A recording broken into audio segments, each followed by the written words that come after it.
الہاکم التکاثر، تمہیں مال زیادہ طلب کرنے کی خواہش نے غافل کر دیا، حتی زرتم المقابر، یہاں تک کہ تم نے قبروں کا منہ دیکھ لیا۔ اتنا مال طلب کرنے میں تم آگے بڑھے کہ تم نے قبروں کا منہ دیکھ لیا، قبروں تک پہنچ گئے، لیکن رہے تم مال کے پیچھے۔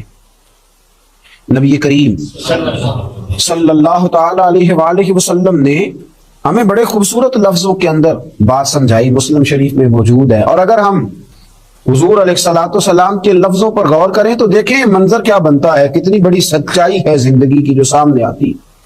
حضور علیہ السلام فرمانے لگے کہ انسان کہتا ہے میرا مال میرا مال میرا مال میرا مال، فرمایا نہ بھائی، تیرا تو وہ مال ہے جو تو نے کھا لیا ہے یا پہن لیا ہے، یہاں تیرا وہ مال ہے جو تو نے صدقہ کر کے آخرت کے لیے بچا لیا ہے، باقی تو وارثوں کا ہے، تیری تو صرف نگہبانی ہے، باقی تو دوسروں کا ہے۔ میرا مال یہ انسان کا وظیفہ ہے، حالانکہ ایسا درست نہیں ہے، حالانکہ یہ بات قرین قیاس نہیں ہے۔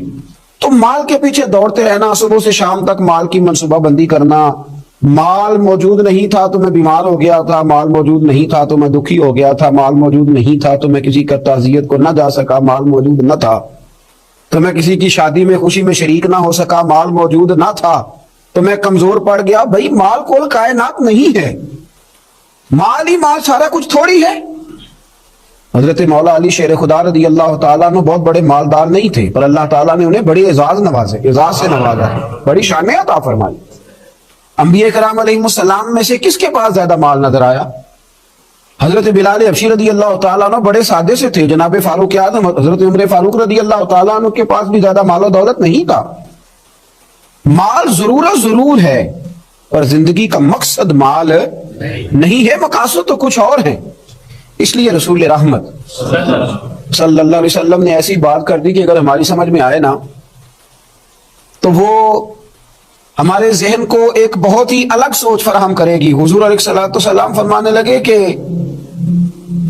مجھے اپنی امت پر غربت کا ڈر نہیں ہے، غریب ہو جائے گی، فاقوں سے مرے گی، فرمایا یہ تو مجھے ڈر ہی نہیں ہے، بلکہ نبی پاک علیہ الصلوۃ والسلام نے فرمایا مجھے تو اس بات کا ڈر ہے کہ تمہارے اوپر دنیا کشادہ کر دی جائے، تمہیں زیادہ مال ملے گا، ڈر تمہاری غریبی کا نہیں، بلکہ محبوب فرماتے ہیں ڈر تمہاری دولت کا ہے، ڈر تمہارے فاقوں کا نہیں، ڈر تمہارے زیادہ کھانے کا ہے، ڈر تمہارے جھونپڑی میں رہنے کا نہیں، ڈر تو تمہارے بنگلوں کا ہے۔ نبی رحمت علیہ الصلوۃ والسلام نے فرمایا کہ ڈر تو اس بات کا ہے کہ تم پر دنیا کشادہ کر دی جائے گی، دنیا تم پر پھیلا دی جائے گی، وسیع کر دی جائے گی، تم نے اس چیز سے بچنا ہے، تم نے اپنے آپ کو اس چیز سے محفوظ کرنا ہے، دنیا کے پیچھے دوڑنا، دنیا ہی کی بات کرنا۔ اور پھر دیکھیں حضور علیہ الصلوۃ والسلام نے نا روحانی دنیا کے اندر جھانک کر ہمیں نصیحت فرمائی، روح کے اندر اتر کر بات بتائی، دل کی گہرائی تک پہنچ کر حضور نے ہمیں بات سمجھائی، دل کی گہرائی تک۔ نبی کریم علیہ السلام نے کس انداز میں مثال دیکھی، حضور فرمانے لگے دو بھوکے بھیڑیے، ایک ہوتا ہے بھیڑیا اور ایک ہوتا ہے بھیڑیا بھی ہو اور بھوکا بھی ہو، فرمایا دو بھوکے بھیڑیے بکریوں کے ریوڑ میں چھوڑ دیے جائیں اتنا نقصان نہیں کرتے جتنا مال کی محبت اور عزت کی محبت، کہ مجھے بڑائی دی جائے، مجھے آگے بٹھایا جائے، مجھے اعزاز دیا جائے۔ فرمایا جتنی مال اور چاہا جانے کی محبت، شہرت کی محبت انسان کے دل میں تباہی کرتی ہے، اتنی تو دو بھوکے بھیڑیے بکریوں کے ریوڑ میں بھی تباہی نہیں کرتے۔ جتنی چاہا جانے کی، شہرت کی، دولت کی محبت، نبی کریم علیہ الصلوۃ والسلام نے ہمیں سمجھایا ہے کہ تم ضرورت کا مال ضرور حاصل کرو، لیکن یارو اس کام کے پیچھے لگ جانا اور دولت کی دولت کو منشور بنا لینا، رات کو گن کے سونا، صبح اٹھنا تو پھر دوبارہ گننا شروع کر دینا، پھر ان کو گنتے ہی رہنا اور گنتے گنتے ہی زندگی گزار دینا، اور ہمیشہ سامنے والے کی دولت پر پوری توجہ رکھنا کہ وہ کہاں سے کماتا ہے، کہاں سے لاتا ہے۔ آج تو یہ دور آ گیا کہ لوگ اپنے پیسے بھی گنتے ہیں، اور جن جن سے تعلق ہوتا ہے ان سب کے بھی پیسے گنتے ہیں، ان کے بھی شمار کرتے ہیں، ان کا بھی حساب کرتے ہیں، اور سامنے والے کے اخراجات بھی دیکھتے ہیں، اور کہاں سے اسے دیا جا رہا ہے اس پر بھی وہ توجہ۔ اعلیٰ حضرت فاضل بریلوی رحمۃ اللہ علیہ فرمایا کرتے تھے کہ جو لوگ کسی سے حسد کرتے ہیں نا کہ وہ آگے کیسے نکل گیا، دولت کیسے آ گئی، شہرت کیسے ہو گئی، جو دوسروں کے مال پہ توجہ کرتے ہیں، فرماتے ہیں یہ بنیادی طور پر اللہ کی تقسیم پر اعتراض کرتے ہیں. فرماتے ہیں چونکہ ان کا اعتراض اللہ کی تقسیم پر ہوتا ہے، لہذا پھر سامنے والے کو تو ملتا رہتا ہے، اور ان کا چونکہ اعتراض ہوتا ہے تو لہذا یہ بیچارے ہمیشہ پیچھے کی طرف آتے ہیں. لیکن اگر یہ سامنے والے کو دیکھنے کی بجائے رب کی رحمت کو دیکھیں نا، اور یہ اللہ کے کرم کو دیکھیں تو وَيَرْزُقْهُ مِنْ حَيْثُ لَا يَحْتَسِبُ، پھر اللہ وہاں سے عطا کرتا ہے کہ انسان کا کبھی گمان بھی نہیں گیا ہوگا. لیکن شرط یہ ہے کہ اللہ کی بارگاہ کی طرف انسان اپنی توجہ کو مبذول کرے. نبی کریم علیہ وآلہ وسلم نے ارشاد فرمایا، حضور علیہ السلام نے فرمایا ہر امت کا کوئی نہ کوئی فتنہ ہوتا ہے، کوئی نہ کوئی آزمائش ہر امت میں آئی جس سے لوگ راہ حق سے بھٹک گئے، ان پر آزمائش آئی. ہر امت کا کوئی نہ کوئی فتنہ، ہر امت پر کوئی نہ کوئی آزمائش. تو محبوب کریم علیہ السلام فرمانے لگے میری امت کا فتنہ مال ہے، میری امت کی آزمائش مال ہے. ان کے اندر مال آیا ہے، فتنہ آیا. حضرت عمر فاروق رضی اللہ تعالیٰ عنہ کا زمانہ مبارکہ تھا تو مال بہت زیادہ آیا تھا. حضرت عمر کے زمانے میں اللہ نے دولت بہت زیادہ عطا کی، کیونکہ بہت سارے علاقے فتح ہونے لگے تو مال غنیمت ڈھیروں آنے لگا. حضرت عبد الرحمن ابن عوف رضی اللہ تعالیٰ عنہ فرماتے ہیں کہ جب بحرین سے مال آیا تو اتنا مال آیا، اتنا مال آیا، حضرت ابو عبیدہ بن جراح رضی اللہ تعالیٰ عنہ لے کے آئے، اتنی دولت آئی. مسجد نبوی شریف صلی اللہ علیہ وسلم میں مال کا ڈھیر لگا تو جو اونچے قد والے تھے نا وہ بھی مال کے پیچھے چھپ گئے. اتنا بڑا ڈھیر تھا کہ جن کا قد اونچا تھا، دراز قد تھے، وہ مال کے پیچھے چھپے ہوئے. تو فرماتے ہیں کہ صبح صبح کچھ لوگ جلدی آ گئے نماز کے وقت میں، پتہ تھا کہ رات سے مال غنیمت آ گیا اور نماز ختم ہو گئی تو جا ہی نہیں رہے، ابھی بیٹھے ہیں. حضرت عمر رو پڑے، جناب فاروق اعظم روئے. اللہ اکبر، درد سا پیدا ہو گیا. حضور آپ رو کیوں رہے ہیں؟ فرمایا تم اس لیے رکے ہوئے ہو کہ مال آیا ہے. لوگوں نے عرض کی حضور ہاں بات تو ٹھیک ہے اور یہ صحابہ کا حق ہے، یہ سب لوگوں میں بٹے گا. حضرت عمر فاروق رضی اللہ تعالیٰ عنہ سے کہا جناب آپ شکر ادا کریں، آپ رو رہے ہیں. فرمایا تمہیں نہیں نہ پتا، میں نے اپنے نبی پاک سے سنا ہے علیہ السلام. حضور نے فرمایا میری امت کا فتنہ مال ہے. جہاں مال آتا ہے وہاں عداوت بھی آتی، جہاں مال آتا ہے وہاں تلخیاں بھی آتی ہیں، جہاں مال آتا ہے وہاں لالچ بھی آتا ہے، جہاں مال آتا ہے تو وہاں پھر لوگ ایک دوسرے سے بٹورنا بھی چاہتے. جب تک جیبوں میں مال نہیں نہ ہوتا تو جو بھی پیار کرتا ہے ذات سے کرتا ہے، اور جب جیب میں مال آتا ہے تو پھر زیادہ تر لوگ جیب سے پیار کرتے ہیں. یہ امیروں کا کہنا تو ہوتا ہے کہ لوگ بڑا چاہتے ہیں جی بڑی اللہ کی عزت ہے، تو میں کہا کرتا ہوں ذرا دولت اللہ کرنا، پھر اپنی حیثیت کا تعین کر کے تیری کتنی عزت ہے. یہ دولت کا لیبل ہے نا، اس کو ذرا اتار، خود پتہ چل جائے گا تیرے پاس کیا ہے. میرے نبی کریم علیہ السلام نے اسے فتنہ قرار دیا. یہ تو آزمائش ہے، لالچ کرنا، لالچ میں پڑے رہنا، لالچ کی طرف سفر کرنا، اور مطمع نظر لالچ بنا لینا. مطمع نظر. ایک بہت بڑے دولت مند کا میں ایک دفعہ اس کا انٹرویو اخبار میں چھپا تو میں دیکھ رہا تھا، تو کسی نے اس سے پوچھا کہ دولت کیسے کمائی، تو کہنے لگا جی میں نے 10 لاکھ والا کام بھی نہیں چھوڑا اور 10 روپے والا بھی نہیں چھوڑا، سارے کام کیے، بس کوشش کی کہ جہاں سے آ جائے اسے حاصل کر لینا چاہیے. اب کھل کے بات تو لوگ کرتے نہیں، حالانکہ بہت ساری جگہوں پہ اس بات کا ترجمہ یہ ہوتا ہے کہ نہ جائز دیکھا نہ ناجائز دیکھا، بس جہاں سے آئے، جتنے آئے، جس ترتیب سے آئے. شام کو یہ حساب ضرور کرنا ہے کہ آج میرے بینک بیلنس میں کتنا اضافہ ہو گیا. لوگوں نے دولت ہی کی طرف دیکھا، دولت ہی کو پرکھا، پیسے نہیں تو رو پڑے، جائیداد نہیں تو رو پڑے، مکان نہیں تو رو پڑے. جس دن 4 گاہک کم آئے اس دن رو پڑے، جس دن کام دھندا کم ہوا تو سارے زمانے کو بتایا کہ بڑی غربت ہے. میں کہا کرتا ہوں کہ جب اللہ تعالیٰ گاہک زیادہ بیچتا پھر بھی شور کیا کرو، جب اللہ تعالیٰ نوازتا ہے اس کا بھی اعلان کیا کرو. میرے بھائی، حضرت عیسیٰ علیہ السلام کا ایک فرمان بڑا ایک شاندار ہے، اس عنوان پر اگر ہماری سمجھ میں آئے تو ہماری طبیعت ٹھنڈی کر دے گا. اور جناب عیسیٰ علیہ نبی علیہ السلام نے ایک بات کہہ کے کتنے سارے مضامین بیان کر دیے. اللہ کے پیغمبر علیہ السلام نے کتنی ساری باتیں کھول دی ایک جملہ کہہ کے. جناب عیسیٰ علیہ السلام فرمانے لگے دنیا کو اپنا آقا نہ بنانا، دنیا کی دولت کو اپنا آقا نہ بنانا، ورنہ یہ تمہیں اپنا غلام بنا لے گی. اسے اپنا آقا نہ بنانا ورنہ یہ تمہیں اپنا غلام. جنہوں نے دولت کو آقا بنایا اس نے پھر ان کو اپنا غلام بنا لیا. پھر بیچارے کروڑوں پتی ہیں پر سو نہیں پاتے ساری رات. اربوں روپیہ پاس ہے پر نیند سکون کی میسر نہیں آتی, کیونکہ دولت آقا ہے نا. تو یہ وہ آقا ہے جو قابو آتا نہیں, یہ وہ آقا ہے جس سے دل بھرتا نہیں, یہ وہ والا آقا ہے جس سے لوگوں کی طبیعت سیر ہوتی نہیں. ایک کے بعد دو, دو کے بعد تین, تین کے بعد چار, چار کے بعد پانچ. یہ وہ والا پیالہ ہے جو کبھی پر ہو سکتا نہیں. محمود غزنوی رحمت اللہ تعالی علیہ نا خیرات بانٹا کرتے تھے. آپ کو پتا ہے بادشاہ لوگ ہوتے تھے, دولت تقسیم کرتے تھے. تو محمود ایک دن باہر نکلے, سیر کے لیے جا رہے تھے, بادشاہ سلامت. تو باہر نکلے تو کہا کہ جتنے فقیر ہیں نا سب کو بلا لو, آج میرا دل ہے میں نکلتا جاؤں اور خیرات بانٹتا جاؤں, نکلتا جاؤں اور خیرات تقسیم کرتا جاؤں. محمود نے اعلان کیا تو بعض اوقات انسان کچھ بات کرتا ہے تو اس کے لفظوں میں نا تھوڑا کروفر نظر آتا ہے, تھوڑا تکبر نظر آتا ہے, تھوڑا غرور نظر آتا ہے. ایک درویش بھی وہاں سے گزر رہے, انہوں نے بھی بادشاہ کا یہ جملہ سنا, انہوں نے بھی بادشاہ کا یہ جملہ سنا, اس طرف توجہ فرمائی کہ لو جی جو جس نے لینا ہے نا آج اسے دیا جائے گا, آج میں بانٹتا ہی جاؤں گا. وہ بزرگ بھی آ گئے, کاسا لکڑی کا پیالہ ہاتھ میں پکڑا ہے, وہ بھی تشریف لائے. اور محمود غزنوی جب بانٹ رہے تھے تو انہوں نے بھی اپنا پیالہ آگے کر دیا, انہوں نے بھی کچھ لینے کے لیے پیالہ آگے بڑھایا. تو محمود غزنوی نے اپنی جیب سے چند سکے نکالے, چند اشرفیاں نکالی, اور جب بابا جی کے پیالے میں ڈالی تو آواز تو آئی کھٹکنے کی. لکڑی کے پیالے سے جب چاندی کے سکے ٹکرائے تو آواز تو پیدا ہوئی, لیکن بزرگوں نے پیالہ پھر آگے کیا, کہنے لگے اس میں تو کچھ بھی نہیں, تھوڑا اور ڈال دو. محمود کہتا میں نظر ڈال کے دیکھا تو پیالہ تو واقعی خالی تھا. بادشاہ تھا, کہہ چکا تھا کہ آج بانٹنا ہے, جو کوئی مانگے گا اسے دینا. پھر جیب میں ہاتھ ڈالا. یہ انا کا بت بھی بڑی مشکل سے ٹوٹتا ہے نا, یہ بڑا پکا ہوتا ہے, یہ نہیں ٹوٹتا. دوبارہ پیالہ ڈالا تو پھر چیزیں کھٹکنے کی, بجنے کی آواز تو آئی, لیکن بزرگ کہنے لگے کہ تم نے تو کچھ بھی نہیں دیا. پھر پیالہ آگے کیا تو محمود نے جھوک کے دیکھا تو پیالہ پھر خالی تھا.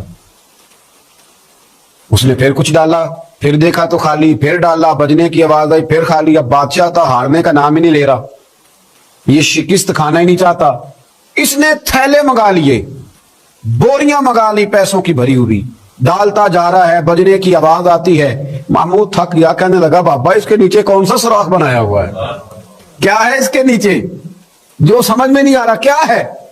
تو ان بزرگوں نے بڑی شاندار بات کی, کہنے لگے محمود یہ انسانی خواہشات کا پیالہ ہے, اور یہ خواہشات کبھی پور نہیں ہو سکتی. ایک پوری کرتے ہیں تو دوسری بن جاتی ہے, ایک پوری کرتے ہیں تو دوسری. حضرت مولا علی شیر خدا رضی اللہ تعالیٰ عنہ فرمایا کرتے تھے نفس کی خواہشیں ان بھیڑوں کی طرح ہیں جو کبھی قابو میں نہیں آتی. ادھر سے گھیر کے لاؤ تو ادھر والی نکل جاتی ہیں, ادھر سے گھیر کے لاؤ تو ادھر والی نکل جاتی ہیں, دونوں کو سمیٹو تو سامنے والی گاج. یہ خواہشات ہیں, یہ کبھی پوری یہ نہیں پوری ہوتی میاں. پھر انسان آگے سے آگے بڑھتا رہتا ہے, حرص کرتا ہے, لالچ کرتا ہے, طمع کرتا ہے, لینے کی خواہش پیدا کرتا ہے, لیکن یہ چیزیں کبھی اس کے حق میں مؤثر ثابت نہیں ہوتی. ہاں میرے نبی کریم علیہ الصلوۃ والسلام سے پوچھا گیا تھا یا رسول اللہ ذلت کیا ہے, فرمایا لالچ کرنا. تو حضور عزت کیا ہے, فرمایا جو رب نے تجھے دیا اس پہ راضی ہو جا, اللہ عزت عطا فرما دے. قناعت میں عزت ہے, لالچ میں ذلت ہے. تو حرص کرنا, ہوس کرنا, مال کے پیچھے بھاگنا. لوگ تعلیم حاصل کرتے ہیں تو مال کمانے کے لیے, ہنر سیکھتے ہیں تو مال کمانے کے لیے, کسی استاد کے پاس جاتے ہیں تو مال کمانے کا طریقہ سیکھنے کے لیے, کسی سے یارانہ لگاتے ہیں تو کہتے ہیں ذرا دیکھو تو صحیح آگے کیسے گیا ہے. جب مطمع نظر ہی مال ہو, جب توجہ ہی ساری مال کی طرف ہو, جب دولت ہی ہر چیز کا لوگ حاصل سمجھ لیں اور مقصود اور مدعا ہی دولت کو بنا لیں, تو پھر انسانوں میں کمزوریاں پیدا ہوتی ہیں, روحانی قوتیں ختم ہوتی ہیں, پھر انسانوں کے اندر شوق, ذوق اور وہ ساری چیزیں کمزور پڑتی ہیں. میرے نبی کریم پھر پڑھیے, خوش ہو کے پڑھیے, نبی کریم صلی اللہ تعالی علیہ وآلہ وسلم نے نا ہمیں یہ سکھایا ہے, بتلایا ہے کہ قناعت کرو, تھوڑے پر راضی رہنا سیکھو. اور حضور علیہ الصلوۃ والسلام نے ارشاد فرمایا, مسند امام احمد بن حنبل میں حدیث موجود ہے, فرمایا اللہ تعالیٰ سے ایسی خواہشات سے پناہ مانگا کرو جو خواہشات تمہیں عیب میں ڈال دے. فرمایا ایسی خواہش سے بھی اللہ کی پناہ مانگو جو خواہش پوری کرو تو وہ خواہش ایک اور خواہش میں ڈال دے. اللہ کی پناہ مانگو اس خواہش سے کہ جو پوری کی جائے تو پھر ایک اور خواہش میں تمہیں ڈال دے, اس سے اللہ تعالیٰ کی پناہ مانگو اللہ تبارک و تعالیٰ، پناہ مانگو۔ بزرگوں نے لکھا ہے، حضرت محدث ابن جوزی علیہ رحمہ نے، کہ ایک شخص تھا، اسی گھر میں ایک ناگن رہتی تھی۔ ناگن، وہ ناگن سونے کا انڈا دیتی تھی۔ بزرگ جب حکایات بیان کرتے تو سمجھانے کے لیے بیان کرتے، سونے کا انڈا دیتی تھی۔ اس ناگن نے اس طرح کیا کہ ایک دن اس کے گھوڑے کو ڈس لیا، گھوڑا مر گیا۔ گھر والوں نے شکایت کری کہ اس کو مار دینا چاہیے، گھوڑا آج اس کے ڈسنے سے مر گیا، یہ ناگن ہے، سونے کا انڈا تو دے گی لیکن ڈسے گی بھی ضرور، یہ ناگن ہے، انڈا سونے کا دے گی پر ڈسنا اس کی فطرت ہے، یہ ڈسے گی بھی۔ اس نے کہا بھی کوئی بات نہیں، سونے کے انڈے سے کئی گھوڑے آ جاتے ہیں، مر گیا تو کیا ہوا۔ کچھ دنوں کے بعد اس ناگن نے کتے کو ڈسا، کتا بھی مر گیا۔ گھر والوں نے شور مچایا کہ یہ ناگن ہے تو اسے دودھ پلاتا ہے، یہ سونے کا انڈا تو دے گی پر ڈسے گی بھی، اس لیے کہ ڈسنا اس کی فطرت ہے، اس کی طبیعت ہے۔ اس نے کہا کوئی بات نہیں، سونے کے انڈے سے کئی کتے خریدے جا سکتے ہیں۔ کچھ دنوں کے بعد اس نے پڑوسیوں کے کچھ جانوروں کو بھی ڈسا، لیکن جب انسان کی آنکھوں کے سامنے سونے کے انڈے کی اینک لگی ہوتی ہے نا، پھر کتنے لوگ ڈسے جا رہے ہیں اس کی پرواہ نہیں ہوتی۔ جب سونے کے انڈوں کی اینک لگ جاتی ہے پھر کتنے غریبوں کی کٹیا جلتی ہے پر اس کی پرواہ نہیں ہوتی۔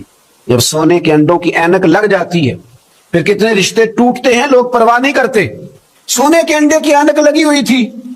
پھر ایک وقت ایسا بھی آیا کہ اس شخص کا ایک ہی جوان بیٹا تھا، ایک ہی بیٹا، جس کی طرف دیکھ دیکھ کے ماں باپ جیتے تھے، جو ان کی آرزوؤں کی امیدوں کا مسکن تھا، جو ان کی آنکھوں کی ٹھنڈک تھا، روشنی تھا۔ اس ناگن نے پھر اس بچے کو ڈسا، اور جب اس بچے کا جنازہ اٹھا تو پھر اس نے ہاتھ میں ڈنڈا پکڑا، اور ڈنڈا پکڑ کے جب وہ مارنے لگا نا ناگن کو، تو اس کی بیوی کہنے لگی اسے نہ مار، اپنے اندر کے لالچ کو ڈنڈا مار، اپنے اندر کی اس ہرس کو، اس ہوس کو، اس طمع، جس نے آج میرے بیٹے کی جان لے لی، جس نے ایک ماں کی گود اجاڑ ڈالی، جس نے اس گھر کی ساری خوشیوں کو تباہ کر دیا، اس لالچ پہ ڈنڈے برسا، جس نے تباہ کر کے رکھ دیا ہر چیز کو، جس نے کچھ بھی آج باقی نہیں چھوڑا، بے قدرہ کچھ قدر نہ جاتی، کیتی خوب تسلی ہو، دنیا دار پجاری زردے، کتیاں دے گل ٹلی ہو۔ میرے نبی کریم علیہ السلام نے فرمایا دنیا کا مال مردار ہے اور طلب کرنے والے کتے، مردار مال کو طلب کر رہے۔ بیٹے کا جنازہ اٹھ گیا، اب کیا فائدہ ہوا؟ آج روحوں کے جنازے اٹھ رہے ہیں، آج دلوں کے جنازے اٹھ رہے ہیں، آج تن کے اجلے لوگوں کے من کے اندر کچھ بھی موجود نہیں، مردہ روحیں، مردہ دل، مردہ خیالات۔ ہر چیز مائنس کر کے جو چیز پیچھے بچی ہے وہ صرف دولت ہے، ہر چیز مائنس کر کے ہمارے پاس جو پیچھے بچی ہیں وہ جائیدادیں ہیں، ہر چیز مائنس کر کے جو ہم نے بچایا ہے وہ دنیا کا مال ہے، باقی ہر چیز تباہ ہو گئی۔ بھائی کے ساتھ جھگڑا چل گیا ہے چونکہ ایک 4 مرلے کے پلاٹ کا معاملہ تھا، والد کے ساتھ تنازع چل گیا ہے چونکہ اس نے ہمیں حصہ کم دیا تھا، اماں کے ساتھ جھگڑا ہے کیونکہ وہ بڑے بھائی کی جائیداد زیادہ دینے کے حق میں ہے، ہمارا اپنے دوستوں یاروں کے ساتھ جو رشتہ ہے وہ لالچ کا ہے۔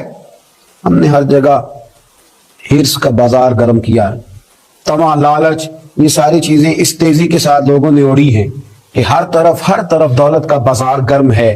یہ جو سڑک پہ جا رہے ہیں کچھ پیسے لینے جا رہے ہیں، کچھ لے کر کے واپس آ رہے ہیں، کچھ مزدوری کرنے جا رہے ہیں، کچھ مزدوری ڈھونڈنے جا رہے ہیں، دولت ہی دولت کا ہر طرف انبار لگ گیا ہے۔ یوں محسوس ہوتا ہے کہ جیسے اب جو کسی سے سلام لیتا ہے تو وہ بھی پہلے سوچتا ہے کہ مجھے میسر کیا آئے گا۔ حضرت موسیٰ کلیم اللہ علی نبینا علیہ الصلوۃ والسلام، حضرت موسیٰ کلیم اللہ علیہ الصلوۃ والسلام کے زمانے میں ایک شخص تھا جو مستجاب الدعوات تھا، قوم جبارین کے پاس رہنے والا وہ شخص بلعم بن باورا اس کا نام تھا، مستجاب الدعوات تھا۔ اللہ نے اسے یہ درجہ عطا کیا تھا کہ جو دعا کرتا تھا رب اس کی قبول فرما لیتا تھا، اس کی دعائیں مقبول ہوتی تھی، اتنا اللہ کریم نے اسے نوازا تھا۔ جب حضرت موسیٰ علیہ السلام بنی اسرائیل کو لے کر اس قوم کی طرف گئے نا جہاد کرنے کے لیے، تو بلعم بن باورا پہاڑ پر عبادت کرتا تھا، بہت سارے لوگ اس کی عقیدت مند تھے، بہت سارے لوگ اسے محبت کرتے تھے، بہت ساری جگہوں پہ وہ چاہا جاتا تھا۔ جب اس کی طرف حضرت موسیٰ اس قوم کی طرف حملہ کرنے کے لیے جا رہے تھے تو لوگوں نے اسے کہا کہ تو اس طرح کر کے دعا کر حضرت موسیٰ کی قوم رستے میں ہی تباہ ہو جائے معاذ اللہ، کیونکہ تیری دعائیں قبول ہوتی ہیں، تو یہ دعا کر کہ رستے میں ہی وہ سب لوگ ختم ہو جائے۔ اس نے کہا کیا بیوقوفی کرتے ہو، اللہ کے نبی کے بارے میں دعا کر دو، پیغمبر خدا کے بارے میں، حضرت موسیٰ کلیم کے بارے میں کیا بیوقوفی کرتے ہو؟ لوگوں نے مجبور کیا، اسے مجبور کیا، لیکن اس نے کہا نہیں میں نہیں یہ کام کرتا۔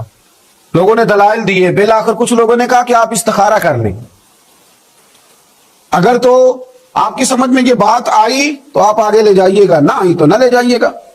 بلعم بن باورا نے استخارہ بھی کیا، استخارے میں بھی اسے حکم ہوا کہ تم نے بد دعا